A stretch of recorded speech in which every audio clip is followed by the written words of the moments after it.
Hi, Dr. Broussard speaking. And for those of you who know me and have experienced my recommendations in the past, I've always talked about the dangers or the overconsumption of starchy carbohydrate as well as fructose in the diet and how it can cause some problems. And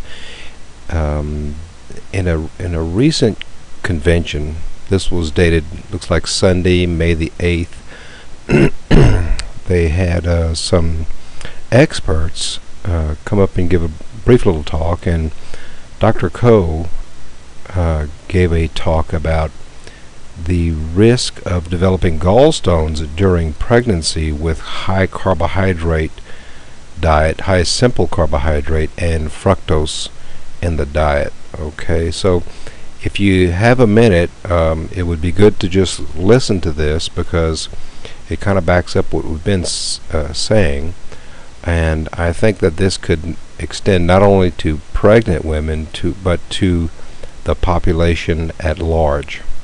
Alright, so this is Dr. Broussard, and just watch this brief little video.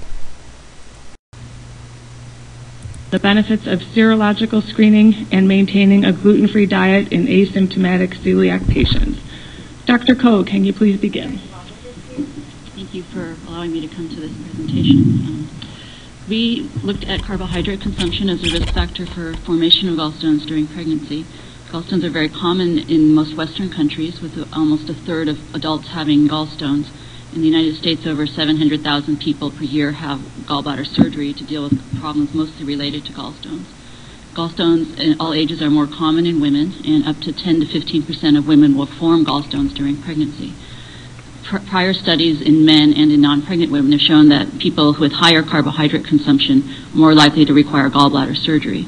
So the aim of our study was to look at carbohydrate consumption during pregnancy and the risk of gallstone formation during that time period. We enrolled 3,070 pregnant women. They were all entered our study at the late third trimester. They completed a dietary questionnaire in the early third trimester of pregnancy that looked at their diet consumption prior to that point in time. They all had gallbladder ultrasounds during the first trimester, second trimester, and third trimester, as well as about 4 to 6 weeks after they delivered their babies.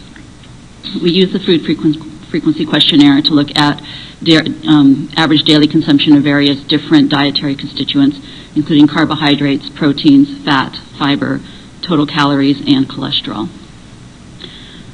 Overall, in our study, 10% of women formed gallbladder stones during their pregnancy. We looked at women in the highest quartile of carbohydrate consumption and compared them to women in the lowest quartile of carbohydrate consumption. Women in the highest quartile of carbohydrate consumption had an over 2 times increased risk of forming gallstones during their pregnancy compared to women in the lowest quartile of consumption. When we looked at individual carbohydrates, women with a high intake of starch also had about an 80% increase in risk of forming gallstones. And women in the highest quartile of fructose intake had about a doubling of their risk of forming gallstones during pregnancy. There was a small protective effect of galactose, which is another carbohydrate, with about a 30% decrease in risk for women with a high galactose intake. These findings were independent of their weight before pregnancy, their history of diabetes, and other known risk factors for gallstones, such as smoking or alcohol intake.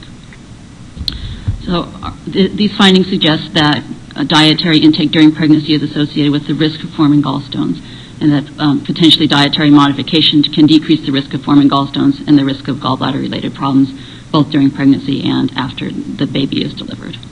Thank you.